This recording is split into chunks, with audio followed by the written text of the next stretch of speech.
가까이 왔다 두 번째 시간이 되겠습니다. 가까이 왔다.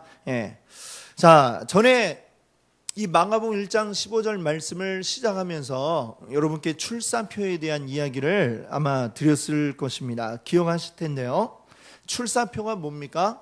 중국에서 이 왕의 신하들이 왕의 명을 받아서 전쟁에 나갈 때에 이 왕 앞에 바치는 글이 출산표인데, 이 출산표를 보면 이제 아주 정말 구구절절히 왕 앞에 바치는 충성의 그 내용들이 들어가 있고는 합니다.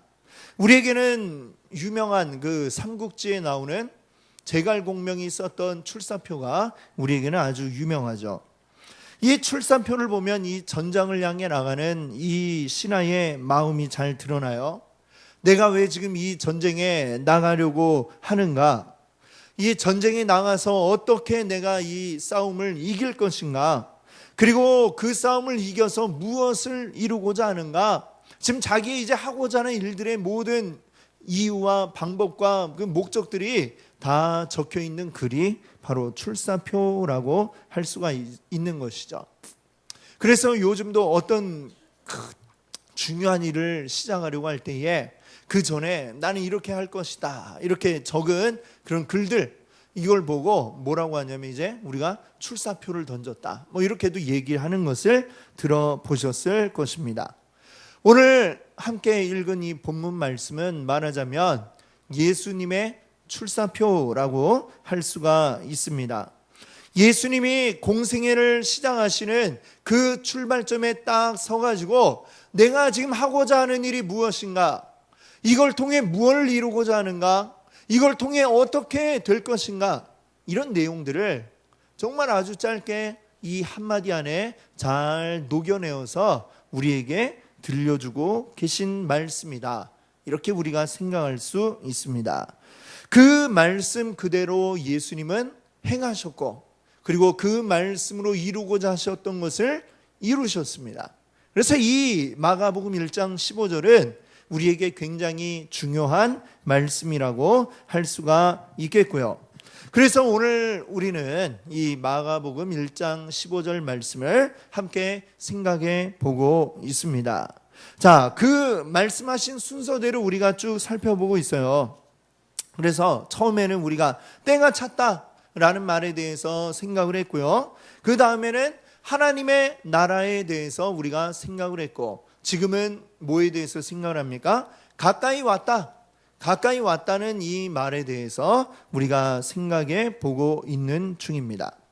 지난주에 우리가 이 가까이 왔다 첫 번째 말씀을 드렸는데, 지난주에 한 어떤 또라이에 대한 이야기로 시작을 했는데 기억이 나실까 모르겠습니다. 기억이 나실까요? 일본 사람이었어요. 그 사람의 이름은 오노다 히로라고 하는 사람이었죠. 2차 대전에 군인으로 참전해서 필리핀에 있었던 사람입니다. 근데 2차 대전이 끝났어요.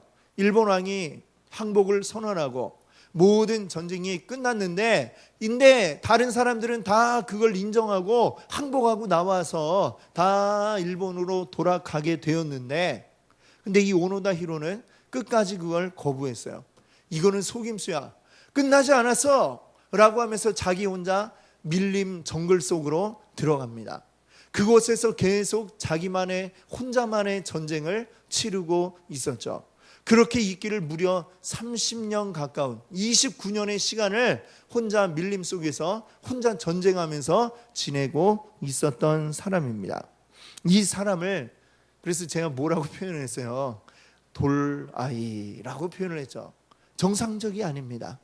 이미 시대가 바뀌었는데 지금 이미 지나간 시대를 살고 있는 사람, 정상적이 아닌 그런 사람, 돌아이라고 밖에 이야기할 수 없는 사람이 바로 이 오노다 히로라고 하는 사람이었죠.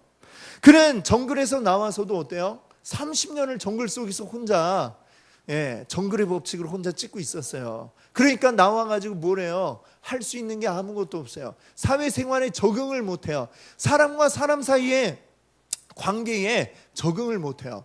그래서 그 사람은 다시 아마존으로 간 거 아닙니까? 아마존 정글에서 정글 생존 스쿨 딱 이런 걸 하면서 그걸 가지고 이제 살다가 죽었다라고 합니다. 자, 안타까운 것은 우리 기독교인들이 이 오노다 히로 같은 사람들이 있다라는 이야기예요. 그렇다고 우리가 뭐 어디 정글로 들어간 건 아니지만 우리 시대가 바뀌었는데 지나간 시대를 알지 못하고 새로운 시대를 알지 못하고 지나간 것에 얽매여 있는 자들이 있더라라고 하는 것입니다. 우리가 이미 하나님 나라가 우리에게 임했는데 그것을 계속해서 거부하고 천국은 우리가 죽은 뒤에 가는 곳이야 계속 이렇게만 생각하고 천국이 이미 우리에게 온 것을 부정하고 부인하고 믿지 않고 있는 사람들은 이 오노다 히로와 다를 바가 하나도 없다라고 이렇게 말씀드릴 수 있습니다. 만약에 하나님 나라가 우리가 죽고 난 뒤에 그렇게 가는 곳이라고만 우리가 생각을 하게 된다면 우리가 받은 구원이라는 것이 어떻게 되느냐? 마치 하나의 자격증 같이 되어버리고 맙니다. 구원이라는 자격증, 라이센스를 딱 땄어요. 나 천국 들어갈 수 있는 자격증, 입장권이 나에게 있어. 입장권이 있으면 어때요? 극장 여러분 표를 예매해 봤어요? 예매하고 나면 어때요? 아무 걱정 없죠. 그냥 시간 맞춰 갈 때 돼갖고 가면 그냥 들어갈 수 있는. 그러나 하나님 나라는 그런 것이 아니다라고 하는 것입니다. 여러분 면허증을 딸 때 여러분 한번 생각을 해보세요. 우리 가지고 있는 분들이 많이 계시죠? 자동차 면허증을 따요. 자, 따기 전에 어떻게 합니까? 학원에 가서 실기 연습도 하고 그 다음에 또 어때요? 필기 시험을 위해서 공부도 하죠. 공부 한참 동안 손 놨다가 오랜만에 그 공부하려고 그러면 얼마나 힘든지 모릅니다. 그래도 요새는 제가 시험 볼 때보다 10점을 덜 맞아도 되더라고요. 그래갖고 저는 그때 커트라인으로 겨우 붙었거든요. 근데 요즘에 10점이 더 낮아져가지고 그래도 쉽지만 그래도 모르던 걸 생판 처음 보는 걸 공부하려니 얼마나 힘들어요. 그렇죠? 도로교통법도 막 익혀야 되고 그 다음에 그 책자 뒤에 보면은 도로 표지판이 나와 있는데 왜 이렇게 처음 보는 표지판이 많은가 몰라요. 그것들을 하나하나 보면서 아 이게 무슨 표시구나 하면서 익혀야 돼요. 자, 그런데 여러분들 면허 시험 딱 보고 나서 합격하고 나가지고 그 책 그 뒤로 다시 한 번이라도 본 적이 있는 분 우리 가운데 계십니까?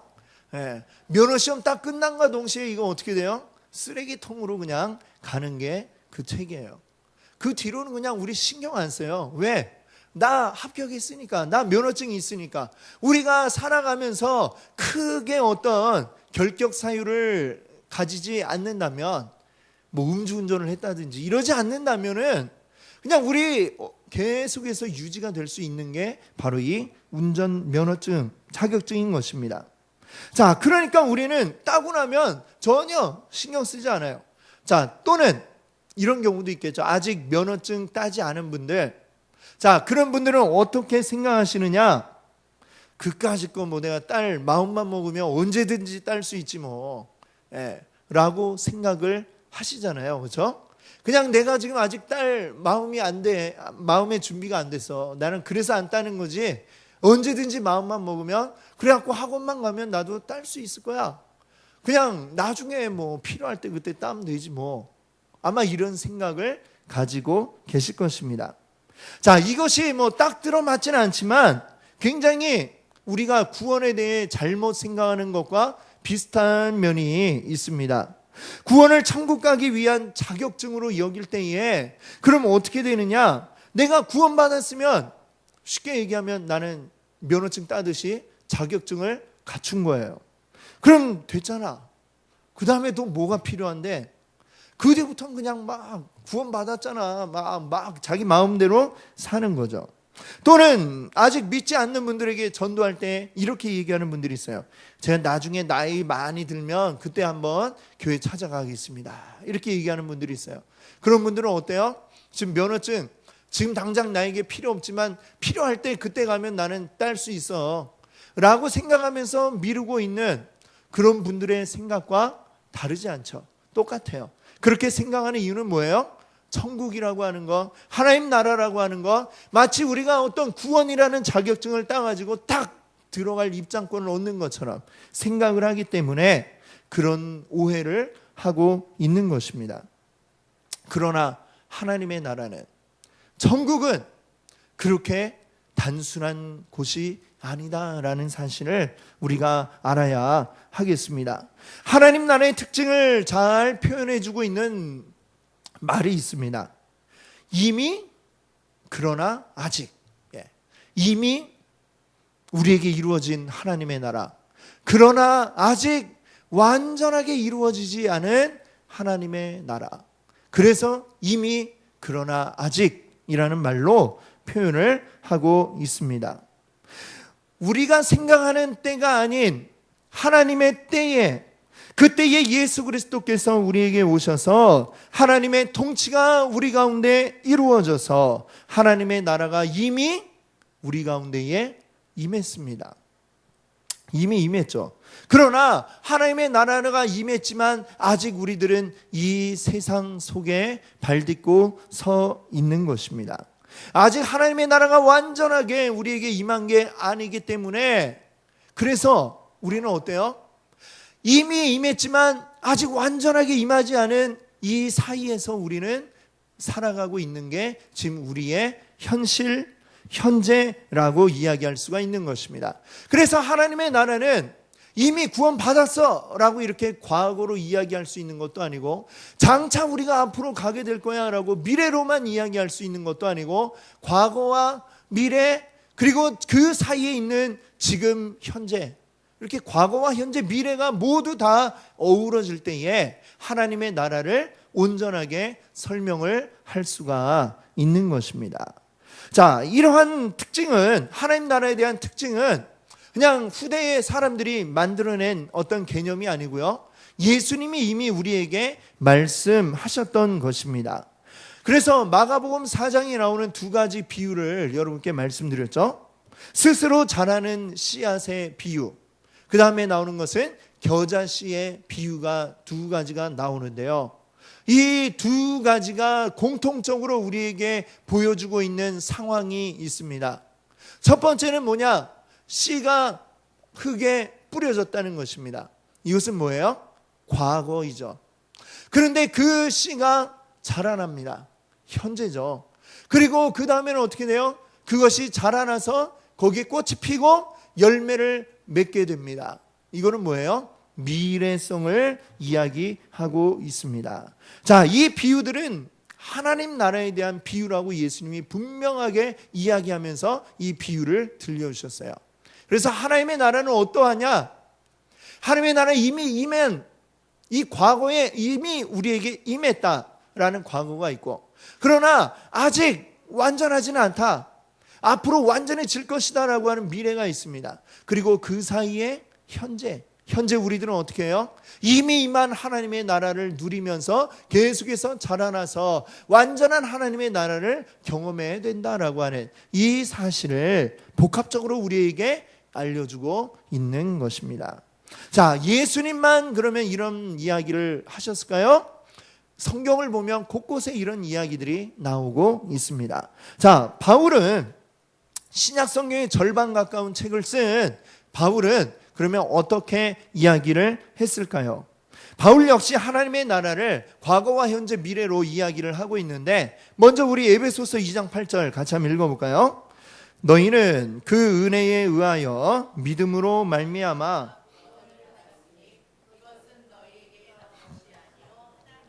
선물이라. 아멘. 여기 보니까 우리가 구원을 어떻게 했대요?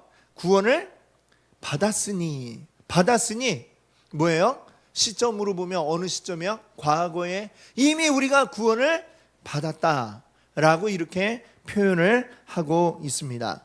자, 그런데 바울이 쓴 다른 성경을 한번 볼까요? 고린도전서 1장 18절을 한번 읽어보겠습니다. 1장 18절이요. 같이 읽습니다.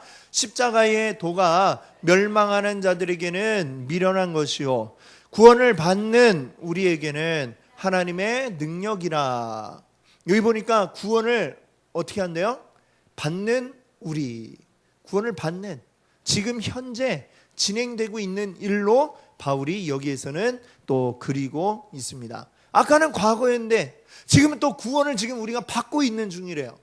자, 이것만 있느냐? 디모데후서 4장 18절도 한번 우리 읽어보겠습니다. 같이 함께 읽겠습니다. 주께서 나를 모든 악한 일에서 건져내시고 또 그의 천국에 들어가도록 구원하시리니 그에게 영광이 세세 무궁토록 있을지어다. 아멘. 여기 보니까 또 뭐라고 했어요? 구원하시리니, 앞으로 될 일로, 미래에 있을 일로 또 이렇게 묘사를 해놨습니다. 그러니까 어때요? 바울이, 똑같은 바울이라는 사람이 쓴 글들인데 어디 보니까 우리가 구원 받았다, 과거로 얘기를 하고, 또 어디 보니까 우리가 구원을 받고, 지금 우리가 받고 있는 중이다 얘기를 하고, 어디 보니까 구원하실 것이다, 미래로 또 이렇게 얘기를 해놨어요. 이게 무슨 말이에요? 우리가 구원 받았나요? 구원 받는 중인가요? 아니면 구원 받을 건가요? 뭐가 맞나요? 셋 다 맞죠. 그렇죠. 정답입니다. 셋 다. 왜? 야, 이거 참 우리가 헷갈리는 부분이에요. 그래서 어떤 사람들이 이걸 보면서 야, 바울은 일관성이 없다, 이렇게 얘기한 사람도 있어요. 그래갖고 바울은 뭐 어떨 때는 구원 받았다고 그러고, 어떨 때는 받고 있다고 그러고, 어떨 때는 앞으로 받을 거라고 그러고, 왜 이렇게 사람이 일관성이 없지? 이 바울이 제대로 구원에 대해서 모르는 거 아니야? 라고 말하는 사람도 있는데, 그렇지 않죠. 우리는 알고 있죠. 예수님도 이미 그렇게 말씀을 하셨잖아요. 바울만 그럴까요? 베드로, 예수님의 수제자였던 베드로가 베드로전서를 쓰면서는 어떻게 했냐면은, 심지어 이 베드로는 베드로전서 1장을 보면요, 그 한 장 안에, 바울은 그래도 여러 책에 이렇게 분산해갖고 과거, 현재, 미래 해놨는데, 베드로는요, 이 베드로전서 1장 안에, 한 장 안에다가 우리는 받았고 받고 있고 받을 것이다 막 이렇게 써놨어요. 그러니까 와, 베드로는 확실히 굉장히 이렇게 성격이 뭐랄까요, 굉장히 이렇게 앞뒤 안 보고 막 달려가는 스타일이라, 이렇게 우리 잃는 사람을 전혀 고려하지 않고 그냥 자기 아는 거 그냥 한꺼번에 그냥 다 때려갖고 우리에게 주고 있죠. 어쨌거나 바울이나 베드로나 똑같이 우리에게 말하고 있는 건 뭐냐? 우리 구원이라는 것은, 우리가 하나님 나라에 이른다는 것은, 하나님 나라를 누린다는 것은 과거로만도 아니고, 그것은 현재로만도 아니고, 미래만도 아니고, 이미 임한, 그러나 아직 우리에게 임하지 않은, 그래서 우리 이 땅 가운데서 이미 임한 하나님의 나라를 누리며 살아가며 완전한 하나님의 나라를 바라보며 소망하며 나아가는 것으로 이렇게 이 분들이 묘사해 놓은 것을 우리가 잘 유심히 보아야 할 것입니다. 바울이나 베드로나 그들이 일관성이 없어서, 아니면 구원에 대해서 잘 몰라서, 하나님 나라를 몰라서 이렇게 써놓은 것이 아니라 성경에 이야기하고 있는 하나님의 나라가 본래 그러하다라는 것입니다. 우리는 과거에 이미 구원받았고, 그리고 이미 완성될 구원 사이에서 지금 현재의 구원을 이루어 가고 있는 그러한 존재들인 것을 여러분 믿으시기 바랍니다. 우리는 이미 임한 하나님의 나라와 그리고 미래에 완성될 완전한 하나님의 나라 사이에서 현재 이 하나님의 나라를 누리며 소망하며 살아가는 존재들인 것을 우리가 기억할 수 있기를 바랍니다. 이것이 바로 성경이 이야기하는 하나님의 나라인 줄로 믿습니다. 아멘. 자, 그렇다면 이 과거와 미래 사이에, 그 중간에 있는 현재를 살고 있는 우리에게 중요한 것이 있는데요, 어떻게 해야 우리는 이 이미 임한 하나님의 나라를 온전히 누리면서 이 세상 속에서 완전한 하나님의 나라를 소망하며 살아갈 수 있을 것인가? 그것을 위해 우리에게 꼭 필요한 것을 주님이 주셨는데 두 가지가 있습니다. 자, 그 첫 번째는 뭐냐? 자, 따라해 보세요. 교회. 다시 한번 따라해 보세요. 교회. 그렇습니다. 교회. 교회가 뭐예요? 우리가 늘 누누이 말씀드리지만 교회는 건물이 아니에요. 건물이 아닙니다. 지금 여기 우리가 예배하는 이곳은 예배 드리는 장소, 예배당이죠. 교회는 건물이 아니라 이 공동체라고 말할 수 있는 것입니다. 하나님의 백성들의 공동체가 바로 교회인 것이죠. 여러분, 구원은 각자 개인이 얻는 것이지만 이 구원을 얻고 나면 함께 구원 얻은 우리들, 구원받은 사람들을 우리가 뭐라고 불러요? 하나님의 뭐라 부를까요? 자녀. 하나님의 자녀죠. 하나님의 자녀. 저는 하나님의 아들, 또 우리 가운데도 하나님의 아들, 또 하나님의 딸 이렇게 있죠. 그러면 한 아버지를 둔 사람들을 우리는 뭐라고 불러요? 형제자매. 그렇죠? 그래서 우리는 교회에서 무슨 형제, 무슨 자매 이렇게 하잖아요. 그게 그냥 나온 말이 아니라 우리 아버지가 같으니까 우리는 형제, 자매라고 우리 서로를 칭하며 부르는 것입니다. 우리 형제 자매는 한 가족이면서 하나 된 공동체를 우리가 이루어 가고 있는 것입니다. 우리의 구원은 자격증이 아니기 때문에 우리 구원받은 모든 자들은 한 공동체를 이루지 않으면 안 되는 사명을 가지고 있는 것입니다.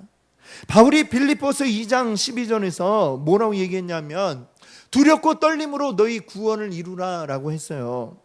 지속적으로 우리가 이 구원을 이루어 가야 된다라고 설명하고 있어요. 근데 그 구원을 이루어가는 게 나 혼자 그냥 깜깜한 밤에 손 엉금엉금 짚어가면서 그렇게 구원을 향해 나아가는 것이 아니라 우리가 서로 모여서 서로 도와가면서 함께 이 구원을 이루어가는 것으로, 그렇게 하나님은 우리에게 교회를 주셨다는 사실을 여러분들 기억하시기 바랍니다. 우리 한 사람 한 사람은 약해요. 너무나 약합니다. 사탄이 우리를 꼬시면 우리는 금방 넘어가고 거기에 넘어지고 자빠질 수밖에 없는 게 우리 개인의 힘이죠. 근데 어때요? 우리 세상 가운데도 그렇게 얘기하잖아요. 세상 가운데도 하나보다 둘이 낫고 둘보다 셋이 낫고, 이건 누구나 다 아는 세상의 진리입니다. 성경도 그래서 뭐라고 그래요? 삼겹줄이 낫다라고 얘기하죠. 여러분 여기 바다 이제 조금만 이렇게 가시면은 송도 옆에 인천대교 가는 길이 있죠. 인천대교 여러분 건너 보셨어요? 예. 아직 못 건너 보신 분은 조만간 제가 건널 예정이니까 같이 한번 가보죠. 그러면 자, 인천대교 가면 이렇게 어떻게 생겼냐면 가운데에 높은 탑같이 이제 쫙 올라간 게 있고요. 거기에서 줄이 이렇게 쫙 옆으로 이렇게 여러 개가 늘어져 갖고 다리를 붙잡아 주고 있어요. 그 줄은 뭘로 만들었을까요? 그 줄이 보면 굉장히 두껍죠. 쇠로 돼 있어요. 근데 그 줄이 하나 통으로 돼 있는 쇠 막대기일까요? 아닙니다. 그렇죠? 줄이라고 했잖아요. 그러니까 이것은 뭘로 돼 있냐면은 굉장히 얇은, 철사로 치면은 철사가 이제 얇은 것부터 두꺼운 것까지 쫙 있는데 제일 얇은 게 1호 철사가 있어요. 1호 철사 같은 것들을 가지고 굉장히 얇은 철사들을 여러 가닥을 가지고 꼬아가지고 매듭을 지어서 만드는 게 바로 그 줄입니다. 그 인천대교 위로 하루에도 얼마나 많은 차가 지나다닐까요? 그 차들의 무게가 얼마나 될까요? 그걸 지탱하는 그 줄, 만약에 통으로 하나로 딱 이렇게 두꺼운 쇠로 된 줄로 했다, 어떻게 될까요? 바람 조금 불면 그게 금방 툭 끊어져 버릴 거예요. 근데 얇은 줄이지만 정말 실처럼 얇은 그 철사들을 가지고 가닥을 꼬아가지고 만든 그 줄은 쉽게 끊어지지 않습니다. 그렇죠? 그래서 그 인천대교를 유지하고 붙잡아 메고 있는 거예요. 우리 성도들도 어때요? 우리들은 그 인천대교를 메고 있는 그 하나의 1호 철사, 얇은 철사들과 같아요. 1호 철사는 그냥 그래도 내 손으로는 못하겠지만 금방 끊어질 수밖에 없죠. 근데 그것들이 모여가지고 하나가 되면 어떻게 돼요? 쉽게 끊을 수 없는 단단한 밧줄과 같이 될 수 있다는 것입니다. 그래서 우리에게 교회라고 하는 공동체를 주셨어요. 우리에게 하나님 나라가 임했지만 그 하나님 나라가 완전히 임할 때까지 우리가 이 세상 가운데서 견디고 승리할 수 있으려면 우리 혼자 아무리 열심히 해봐야 그걸 우리가 이루어낼 수가 없어요.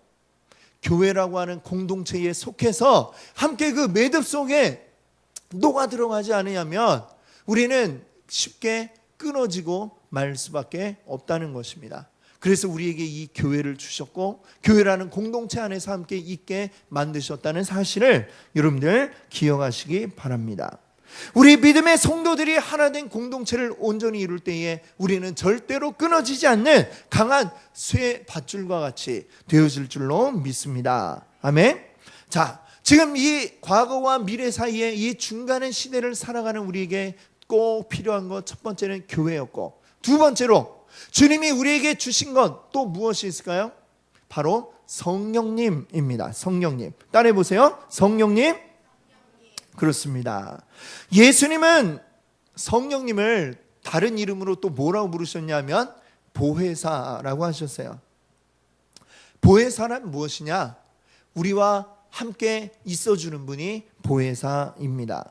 같이 있어주는 분이에요. 여러분이 어두운 밤에 어디 가려고 하면 꼭 어떻게 해요? 야, 같이 가자 이러죠. 왜 같이 가자고 그래요? 같이 가자고 하는 사람이 힘이 세가지고 어떤 강도가 나타나도 다 무찌를 수 있으니까 같이 가자고 그러는 거예요? 그렇지는 않죠. 하지만 그래도 무서운데 누구라도 하나 같이 있으면 그래도 마음에 위안이 되고 안심이 되고 그 어두운 밤길을 갈 수가 있는 것처럼 성령님은 늘 우리와 함께 있어 주세요. 성령님은 그리고 강한 힘을 또한 가지고 계시기도 합니다. 그래서 우리에게 그 힘을 불어넣어 주는 분이 우리 성령님이에요.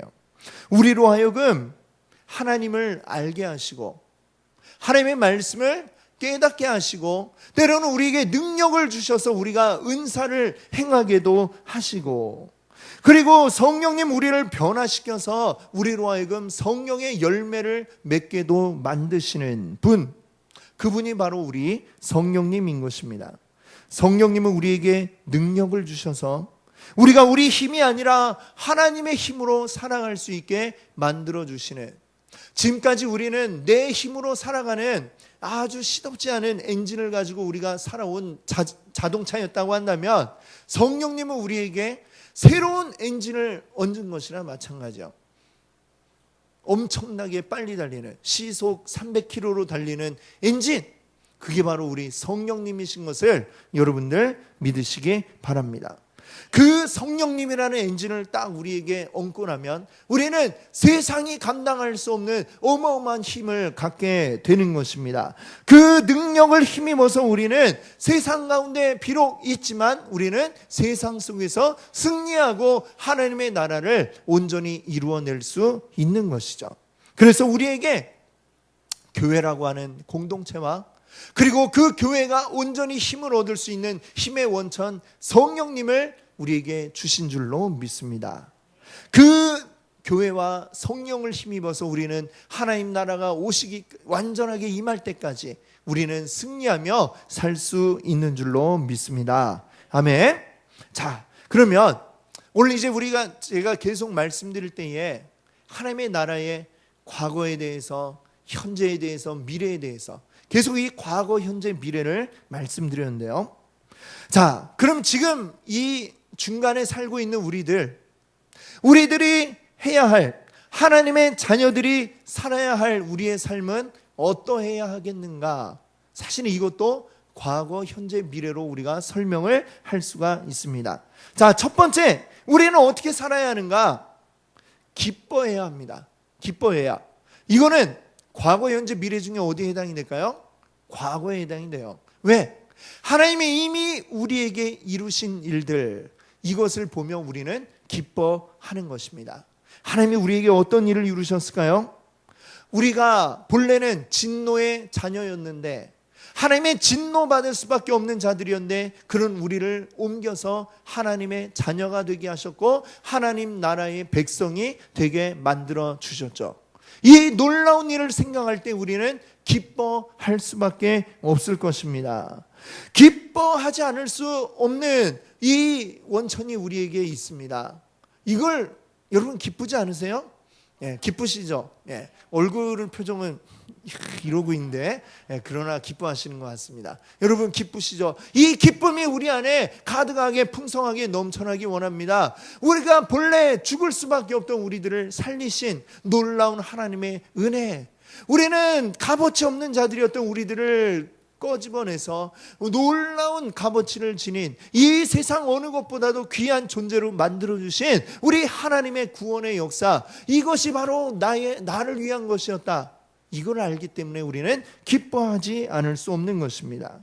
여러분, 이 하나님 나라로 이끌어주신 하나님의 은혜를 생각하며 기뻐하시는 여러분 되시기 바랍니다. 아멘. 자, 그 다음에 우리가 어떻게 살아야 될 것인가? 두 번째는요, 기도해야 합니다. 기도해야 합니다. 이거는 과거, 현재, 미래 중에 현재라 할 수 있죠. 자, 현재 지금 우리가 하나님이 이미 나를 구원해 주셨고 하나님의 자녀로 만들어 주셨는데, 근데 지금 현재 우리는 어떻게 해야 돼요? 살아가야 돼요. 이 세상 가운데서 살아가야 되고 이 세상 가운데서 승리해야 됩니다. 그러기 위해서는 내 힘으로 안 된다 말씀드렸잖아요. 내 힘으로 안 되고 내 능력으로 안 되고 오직 무엇으로 살아야 됩니까? 하나님의 힘으로, 하나님의 능력으로 살아야 되는데, 하나님의 힘이 어떻게 우리에게 공급되고 하나님의 힘이 어떻게 우리에게 주어질까요? 기도하지 않으면 그 능력을 공급받을 수가 없습니다. 기도는 뭐냐? 마치 그 바다에 가면 잠수사들이 있잖아요. 잠수사 아세요? 이렇게 긴 호스 연결해 가지고 배에서 탁 내려가는 그 잠수사 다이버가 있습니다. 예. 산소통을 맨 게 아니라 줄을 달고 내려가는 분들이 있어요. 이분들에게는 이 산소가 가는 이 줄이 뭐예요? 생명줄이죠. 그게 있어야 그분들이 밑에서 전복도 따고 뭐 이렇게 많은 거를 가져올 수가 있겠죠. 바닷속에서. 자, 우리에게 기도가 뭐냐? 마치 그 잠수사들의 생명줄과 같은 그 줄과도 같다라고 하는 것입니다. 우리에게 이 기도가 없으면 하나님과 연결된 게 끊어지는 거예요. 우리 이 기도가 있어야 계속해서 하나님이 부어주시는 능력을 공급받을 수가 있는 거예요. 기도는 뭐냐? 계속 그 산소를 불어넣는 펌프질을 하는 것과 다르지 않다는 것입니다. 우리의 생명 호흡 이어지려면, 우리 하나님 나라 완전히 우리에게 임할 때까지 우리가 온전하게 그 나라를 바라보며 가려면 기도라고 하는 이 펌프질을 멈춰서는 안 됩니다. 계속 기도를 통해서 하나님의 힘을 공급받고, 그래야 우리가 이 땅 가운데서 승리하며 하나님의 나라를 온전히 이룰 수 있는 줄 믿습니다. 아멘. 자, 세 번째는 미래에 대한 것인데요. 무엇이냐? 세 번째는 소망해야 합니다. 소망. 우리에게 하나님 나라에 우리에게 임했지만 아직 완전하지 않다고 그랬어요. 우리에게 소망이 있습니다. 어떤 소망이요? 이 하나님의 나라가 완전하게 이루어질, 이 땅의 모든 악들이 사라지고 이 땅의 모든 슬픔과 고통이 사라지고 하나님의 나라가 온전하게 이루어질 그날이 반드시 온다는 이 소망이 우리에게 있습니다. 그 소망을 가지고 살아가는 여러분 되시기 바랍니다. 그 소망이 있기 때문에 우리는 이 땅 가운데서의 고통을 이겨내고 견뎌내고 승리하는 것입니다. 소망이 없다면 우리에게 아무것도 줄 수가 없겠죠. 소망이 있기에 그게 우리에게 기쁨이 되는 것입니다. 소망이 있기 때문에 우리에게 힘이 되는 것입니다. 여러분, 오늘 사는 우리에게 가장 필요한 것은 바로 이 소망입니다. 소망을 잃은 자들에게 희망이 없고 미래가 없죠. 우리에겐 그러나 분명한 미래가 있습니다. 밝은 미래, 별과 같이 빛나는 미래가 있습니다. 바로 완전하게 이루어질 하나님의 나라인 줄로 믿습니다. 오늘 우리 그 나라를 소망하면서, 하나님의 나라 이미 이루어졌지만 아직 완전하게 이루어지지 않은, 그래서 그 가운데 살아가고 있는 우리들, 교회 안에서 한 공동체를 이루고 성령님의 힘을 의지하여서 오늘도 우리 날마다 기뻐하시고 기도하시고 소망하시는 여러분들 되시기 바랍니다. 함께 기도하겠습니다.